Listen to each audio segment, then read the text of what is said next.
Hello and welcome to Becoming Multiplanetary. I'm Rich LB, one of your co-hosts on Becoming Multiplanetary, and I'd like to take a moment to introduce my co-host. Kage, would you like to introduce yourself? I suppose so.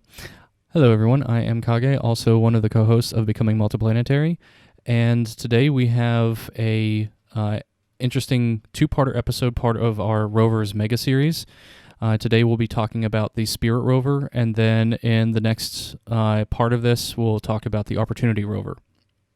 So, to begin, let's give a little bit of a backstory about the Mars Exploration Rover mission, which is the mission that contained both the Spirit and Opportunity rovers. So the Mars Exploration Rover program was part of a larger series of missions called the Mars Exploration Program. Founded in 1993 by NASA after the loss of the Mars Observer Orbiter, the Mars Exploration Program sought to better organize the orbiters, landers, and rovers used to explore the possibilities of life on Mars and the ability for humans to inhabit the planet in the future. The first MEP rover program was the Mars Pathfinder mission with its Sojourner rover, which we'll talk about in the last part of this Rover Mega series. But today we'll be talking about the Mars Exploration Rover mission and its twin rovers, Spirit and Opportunity. The rovers were named Spirit and Opportunity from a student essay contest won by a third-grade Russian-American student from Arizona named Sophie Kolis. In her essay, Sophie wrote, "I used to live in an orphanage. It was dark and cold and lonely. At night, I looked up at the sparkly sky and felt better. I dreamed I could fly there. In America, I can make all my dreams come true. Thank you for the Spirit and the Opportunity." Hence the rovers' names. So, to begin, why Mars?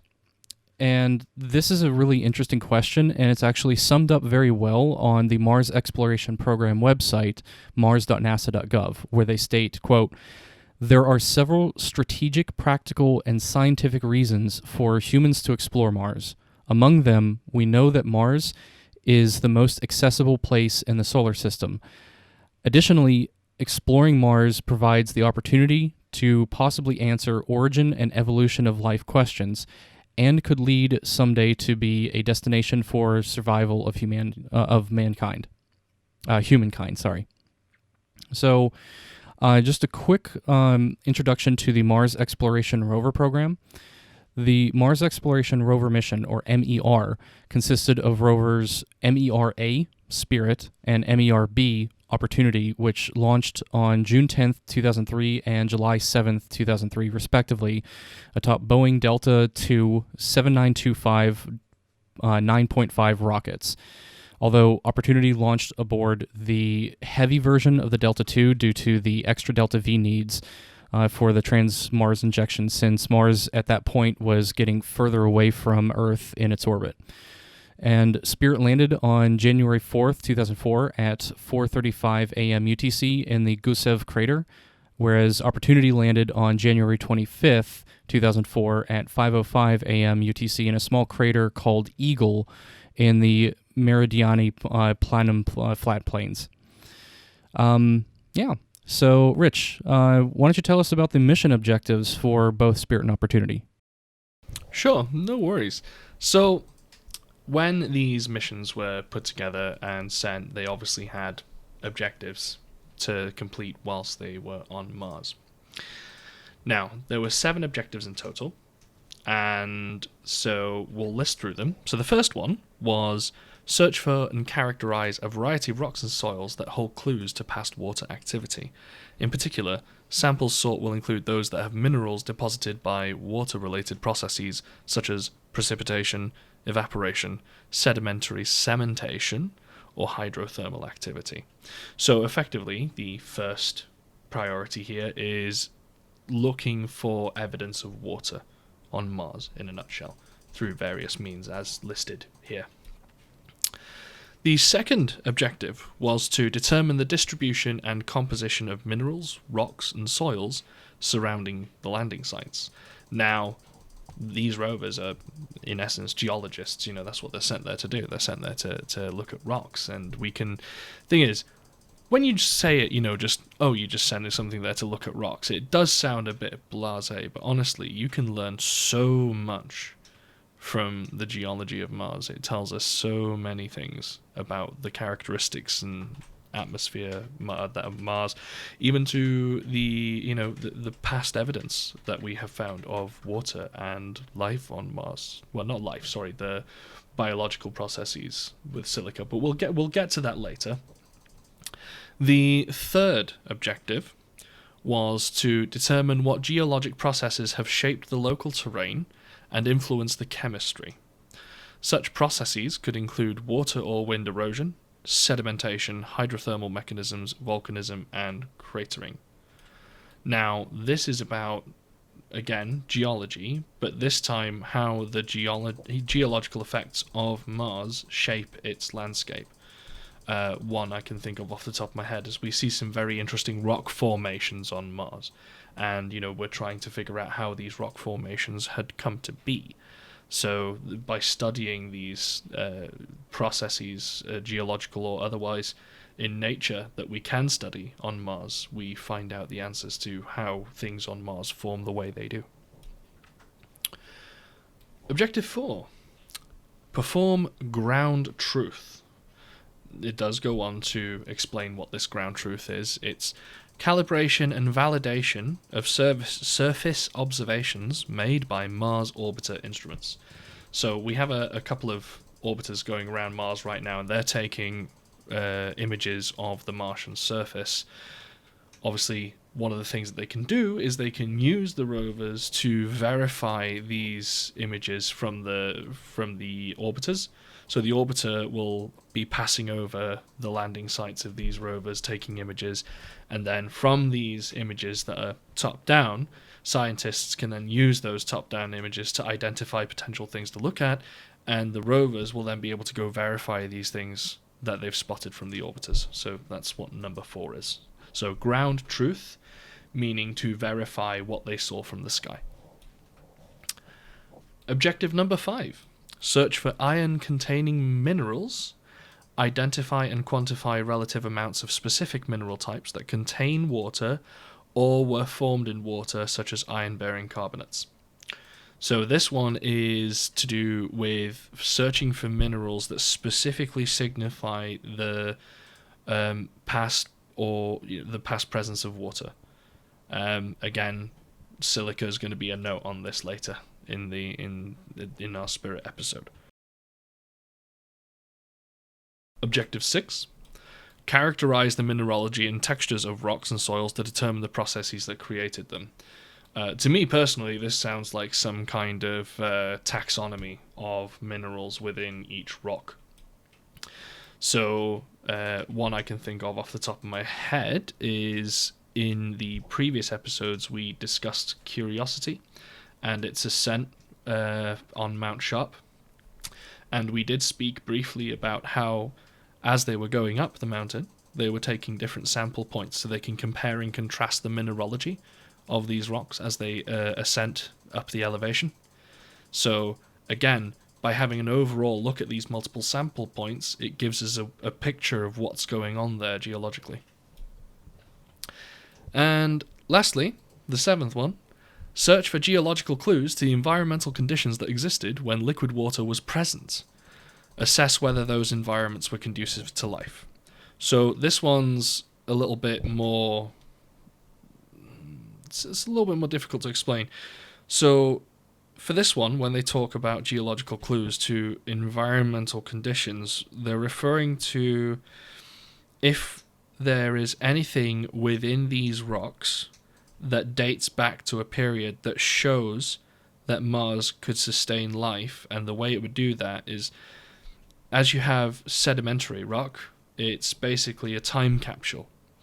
And if you can get access to sedimentary rock, the deeper you bore, the further back in time you go.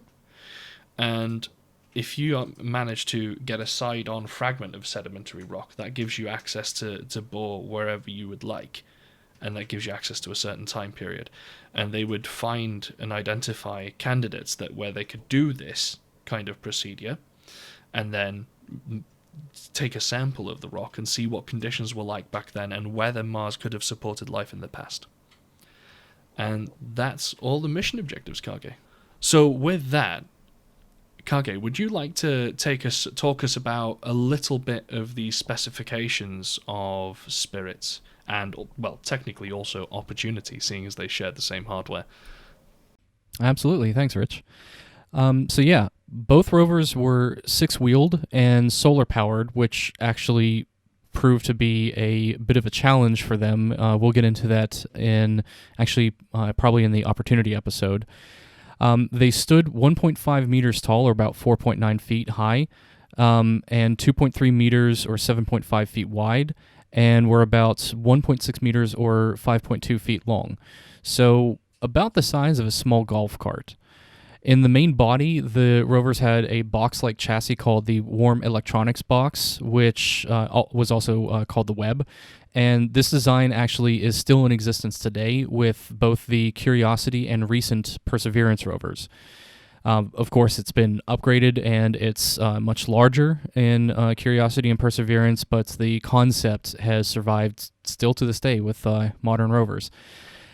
Each spacecraft had a total mass of 1,063 kilograms, or about 2,344 pounds, with the rovers weighing in at 185 kilograms, or 408 pounds, on Earth, whereas they were about 70 kilograms, or 154.3 pounds on Mars. Of that weight, 35 kilograms, or 77 pounds, on Earth, that is, whereas on Mars it would be 13 kilograms, or 29 pounds, were wheel and suspension systems alone, making up about 19% of the overall weight of the rovers. Quite complicated systems just to drive them around, and quite heavy too. Both rovers carried only about 5 kilograms, or 11 pounds of instruments, and that's Earth weight. On Mars, the instruments only weighed about 2 kilograms, or 4 pounds. So there was quite a lot of instruments, and we'll get to those later in the next episode. But overall, even though there were several instruments, they were quite light. So before we get into the deep dive about the Spirit rover and its mission and accomplishments, let's talk about how they actually got onto the surface of Mars. So we've talked at length about a trans-Mars injection orbit in previous rover episodes, so we won't get into too much details about that, but the long and short is that you have kind of a curved trajectory that follows the orbit of Mars, kind of slingshot from Earth's orbit, catches up with Mars, and then enters the Martian atmosphere. So Spirit and Opportunity entered the Martian atmosphere on board a typical conical capsule type of design with an ablative heat shield that would take most of that, that would handle most of slowing down the capsule once it hit the Martian atmosphere. After they entered the atmosphere, a drogue chute deployed to slow the descent, but since the Martian atmosphere is only about 1% as dense as Earth's, this was only the first step. Next, the heat shield was dropped at around 2.4 kilometers, or about 8,000 feet above the surface, and the rover lander was then lowered via cable once it got close enough to the surface. This overall took several minutes from entry to that final descent. At that point, retro rockets would fire to slow the descent, and this is actually kind of the first, you could say, like the preliminary concept of the sky crane that was used for both Curiosity and Perseverance later on. At that point, when the retro rockets would fire and slow the descent, the airbags would be deployed about 10 or 12 meters above the surface, or about 33 or 40 feet. And at that point, both Spirit and Opportunity would use an airbag landing system, which was similar to what was first used with the Sojourner rover and the Pathfinder mission that predated these ones. This would allow both rovers to hit the surface of Mars at about 100 kilometers an hour, or about 62 miles an hour. The rover landers used 4 sets of 6-lobe Vectran airbags to hit the surface, and I presume that these were inflated with either CO2 or nitrogen, although I'm not able to confirm that. I actually can't find anything that states what kind of gas they filled the airbags with, so if anybody knows, feel free to mention in the comments.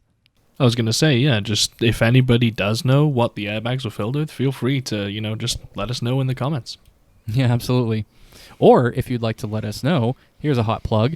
You can always join us in our Discord by becoming a patron at patreon.com/totalspace, and then you can just let us know directly in Discord. Haha, how'd you like that plug? Yeah. All right, anyway. So after landing, the rovers would use accelerometers to determine which way was down relative to how they landed, and if they were laying on one of their sides, they would deploy that pedal first. So they were basically made like a pyramid-type shape. So they had 3 sides on the top and then obviously a bottom. If it landed on one of those sides, it would deploy that, so it would flip over and land onto its bottom.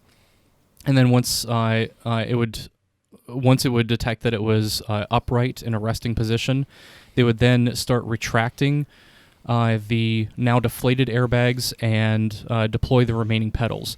Those pedals actually acted kind of like platform landing legs in a way, where they would even be overextended to lift the platform up a little bit off the surface to hold that platform perfectly level. Before the rovers would then drive off of the landing pod that it was in, they would deploy small ramps that were also made out of Vectran that actually the Mars Exploration Rover team nicknamed the Batwings because they, kind of look like Batwings. All totaled, this whole process took about 3 hours, and then they would begin their missions. And actually with that, Rich, why don't you tell us a little bit about Spirit's mission? Well, actually, I was thinking, rather than me telling everybody about Spirit's mission, why don't we take this opportunity to go over and display our first video? Sounds like a plan. Yeah? Okay, so let's take a donder over to the video screen with the magical production. One moment. I need one of them Batman scenes there just to be like... And we're over at the video scene. Which video? Right. This is going to be the first one that we listed up. Indomitable Spirit, Impossible Odds? That's the one. Okay.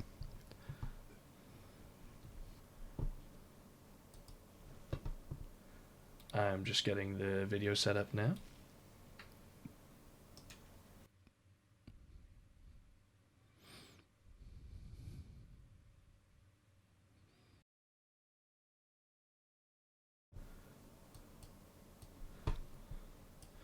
Okay, and I'm gonna start playing the video now. Enjoy the video, folks. After 6 years of cruising and exploring the Red Planet with its twin, Opportunity, the Spirit rover's days may be numbered. Surpassing its intended lifespan by more than 5.5 years, the beloved robot energy source is depleting, and come spring, the rover could become inoperable. 9 months ago, Spirit's wheels broke through a crusty surface layer and became trapped in the loose sand hidden underneath. Efforts to free the rover have barely budged it, and scientists fear they've run out of maneuvers to try. This is worsened by the fact that the solar-powered rover is trapped in Mars' southern hemisphere, where it's currently autumn, and where precious sunlight is declining each day.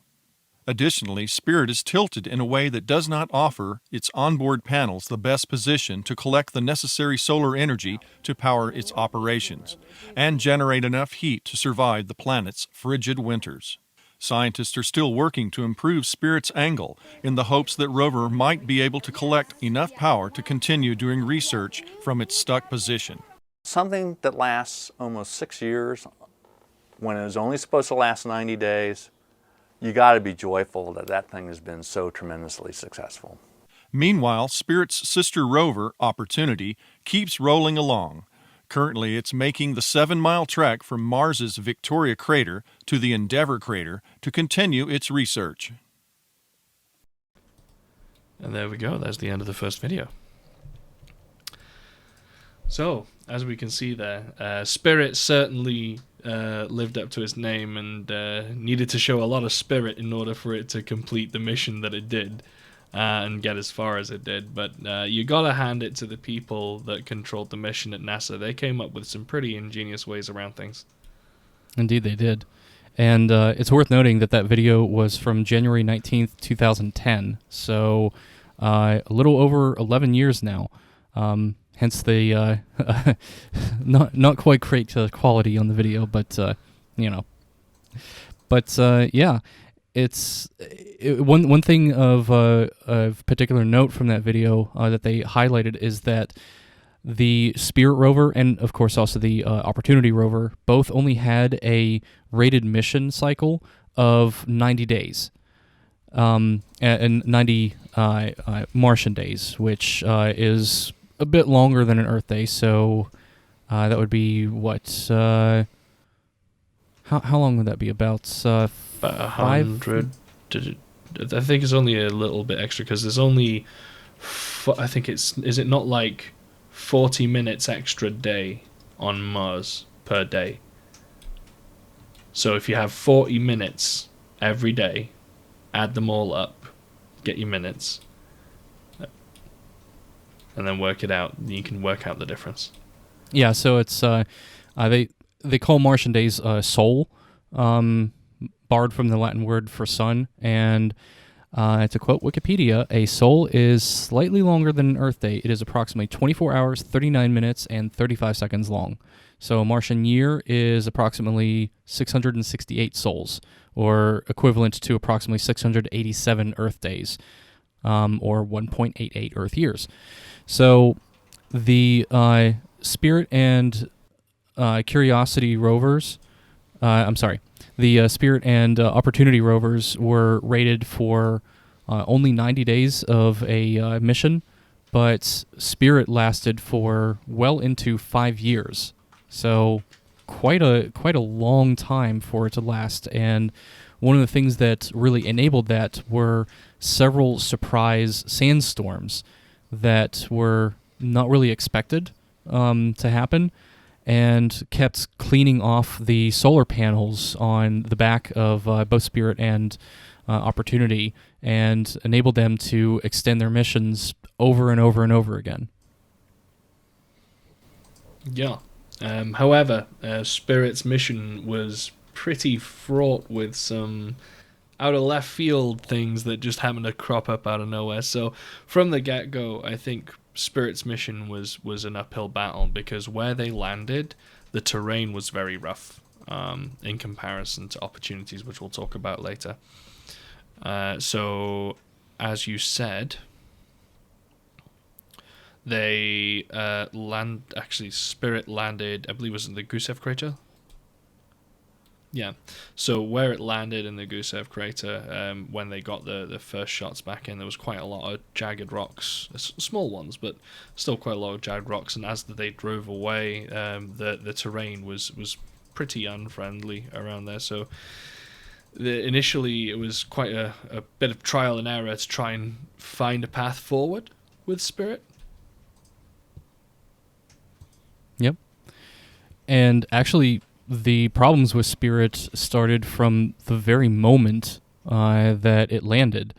We'll talk more about the onboard computer systems in the next episode about Opportunity, but to give a brief rundown about Spirit, the onboard memory actually caused a lot of issues over time, and that included even the moment of landing where it was unable to communicate with Earth while Opportunity was still en route to Mars. So kind of a bit of a terrifying moment.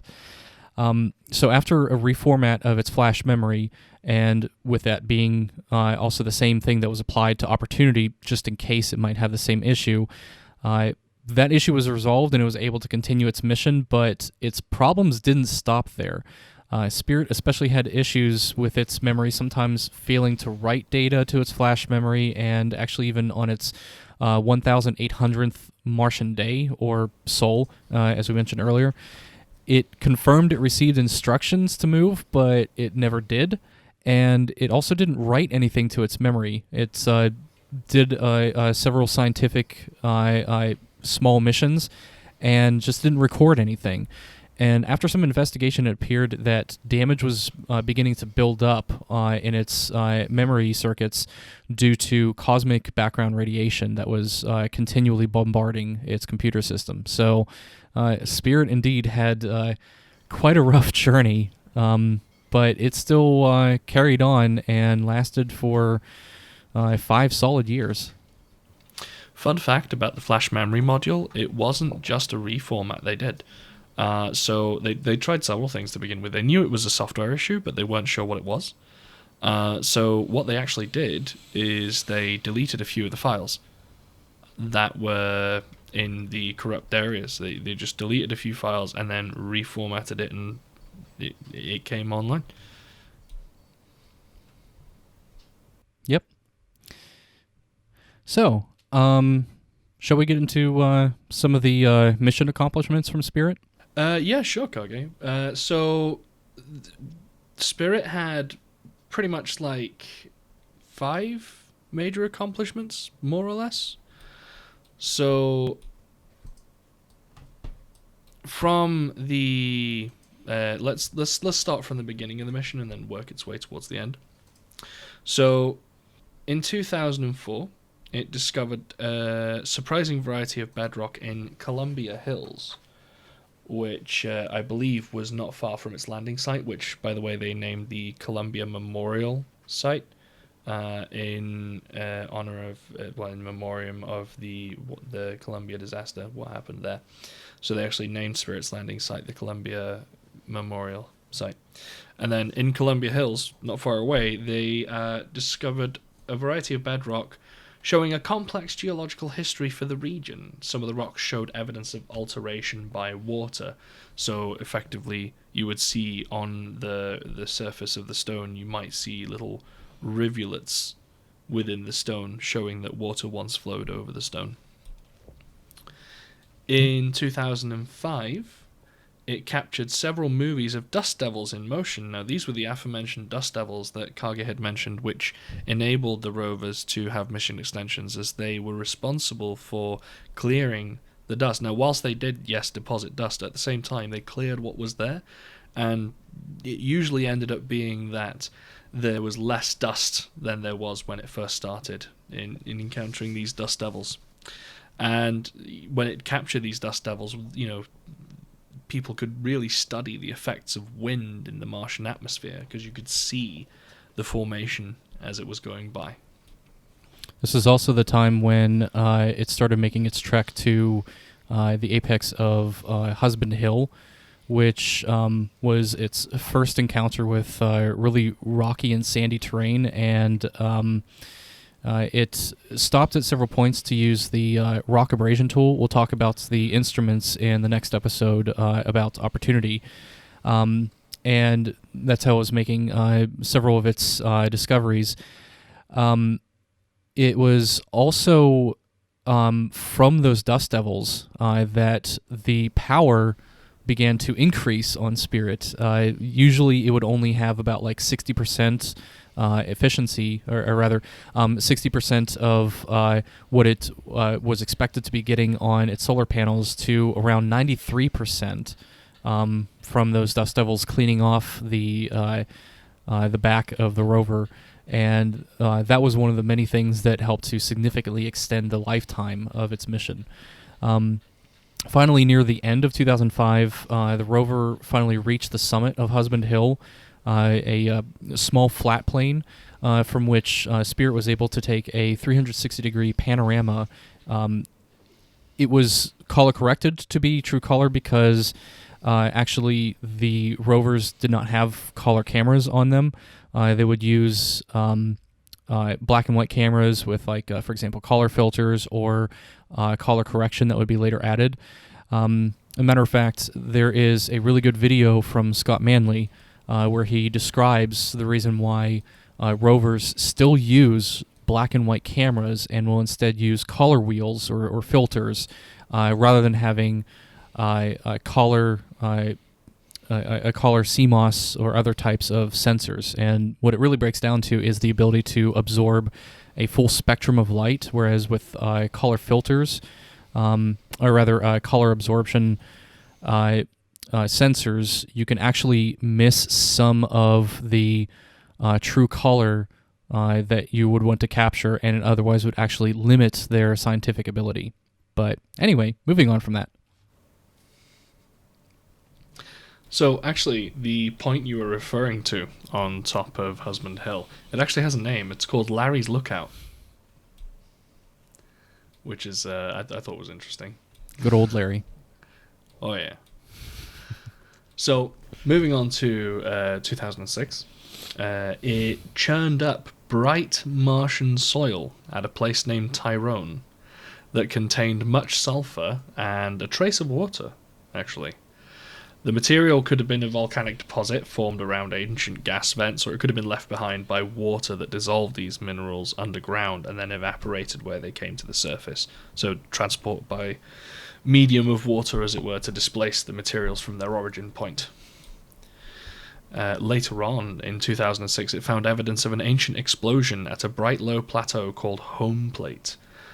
Spirit ran images of the area and imaged coarse bulbous grains overlaying finer material, which fits with a pattern of accumulation of material falling to the ground after a volcanic impact or explosion. So the ash dust that you get that settles down after is very much this kind of formation. The rocks, some of which had never been seen before on Mars, revealed the crater's violent history. Also in 2006, they were going to take a trip to a place called McColl Hill, but they ended up canceling that, and that was partially because that's when the next set of issues started happening with Spirit, where one of its front wheels stopped working. So they actually were able to make use of this malfunction. It proved out to be beneficial because that inactive wheel, since it was kind of stuck, helped them to scrape off the upper layer of Martian soil as the rover moved, and that's what exposed that bright silica. And that actually brings me neatly to my next and final major accomplishment. In 2007, it unearthed a patch of nearly pure silica, and this was while dragging its right front wheel.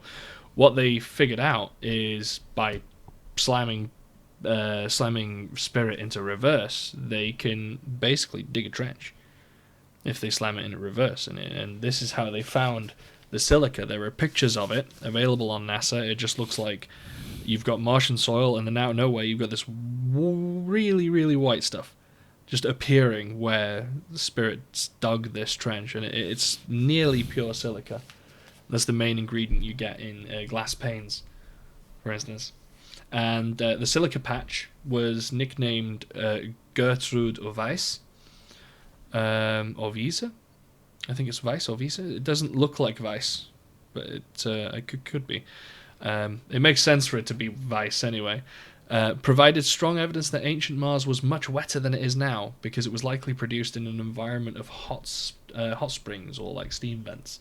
It's where you normally find these deposits that get blown out from the ground.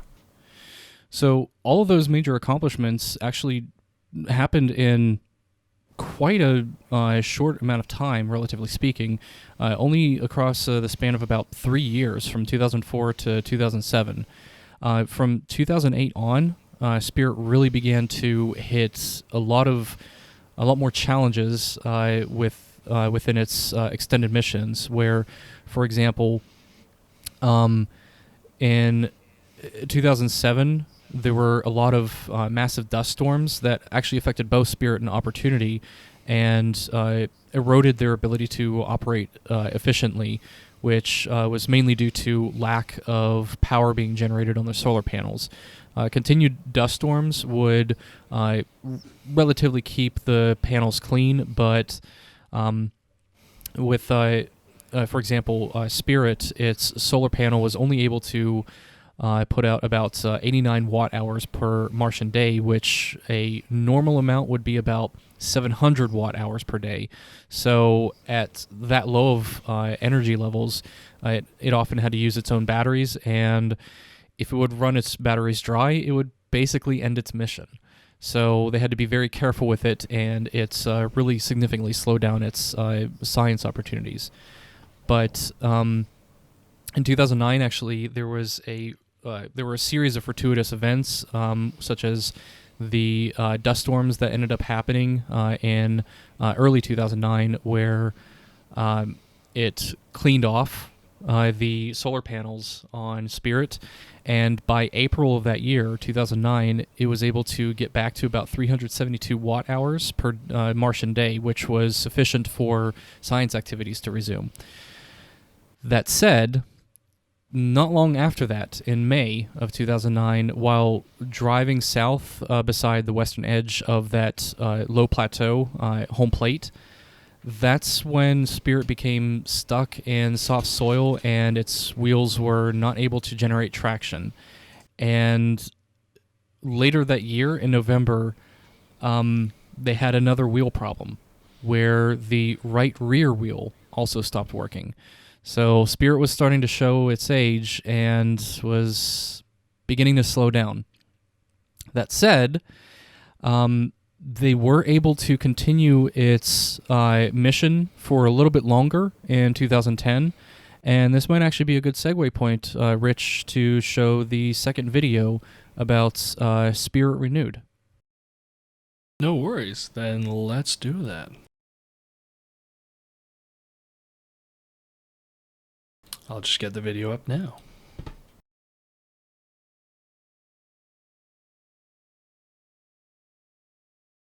Alright, and enjoy the video, folks. After 6 years of unprecedented science exploration this month, the Mars Spirit rover is now designated a stationary science platform. Efforts to free itself from a sand trap over the past several months have been unsuccessful. Now the venerable robot's primary task will be to position itself to combat the severe Martian winter. If Spirit survives, it will continue conducting significant new science for several months or perhaps years in its new fixed location. Spirit's stationary science priorities right now appear first will be radio science. This is geophysical science that's very high priority with the science community, the planetary science community. It involves trying to understand what the composition and the size of the planet's core is, which has a direct correlation to the history of the planet, the change in the climate that occurred on Mars, and why Mars has gone from a warm, wet place that 3.5–4 billion years ago resembled Earth to the dry, barren planet that it is today. On the other side of the planet, Spirit's sister rover, Opportunity, continues to move well. Right now, it treks from Victoria to Endeavour Crater, exploring as it goes. It has found meteorites on the surface that we've investigated. It's found sand dunes that we've investigated and driven over. And it's only recently found what appears to be a very new crater called Concepcion that may be, in geological terms, brand new, maybe as new as 1,000 years old. Spirit and Opportunity began missions intended to last for 3 months. Spirit landed on Mars January 3, 2004. Opportunity on January 24th. Yeah, so there was that one. And that video was from January 26th, 2010, which was only 2 months prior to when Spirit was finally classified as reaching the complete end of its mission. And it survived until March 22nd, 2010. Yep, I just love the images of the dust devils going by. You could see the little dust being kicked up by them as well. It was great. It's really cool, isn't it? And, genius thinking of, being able to use those to clean the dust off the solar panels as well. Being able to extend the mission like that. It really was fortuitous. It was just maybe the war god of the planet by which it gets its namesake decided to bless the rovers with a little bit of extra time to do their duty. Yeah, it's quite nice thinking about it that way. Yep. All right. So, with that, shall we go ahead and end this first part of the Spirit and Opportunity Rover discussion? Yeah, I'd say that about wraps it up for Spirit. As always, thank you for listening and watching in some cases. And I've been Rich L.B., your co-host for Becoming Multiplanetary. Kage? Yep, thank you. And I've been Kage, also one of the co-hosts for Becoming Multiplanetary. If you like what you've been hearing or watching, if you're watching this on YouTube, as always, please like, share, and subscribe. And don't forget that you can check out all of our other content at totalspace.net, where you not only have all of the Becoming Multiplanetary episodes, but also all of the episodes for Deep Dive with Miko and the Space Update with Ryan. So be sure to check us out there too. And as always, at the end of every episode, I like to go through all of our Patreons who currently support us and give them a nice shout out, because their support does mean the world to us, really, and it does help us bring even better, more quality content to you guys and gals watching. So, here we go. We have our Patreons that support us: Adrian Moisa, Anthony Mann, Framrig, Gio Pagliari, Howard Walker, Jishwan and Sebastian, The Angry Astronaut, Marco, Sammy Escuro, also known as Stinger NSW, Susie R, Warhawk, and What About It. Thank you all for your continued patronage, and we really do appreciate it, and we hope you see the fruits of our labor here as well, getting more quality on the videos. Yep, thank you. And with that, join us next time where we talk about Spirit's sister rover, Opportunity. Until then, see you around.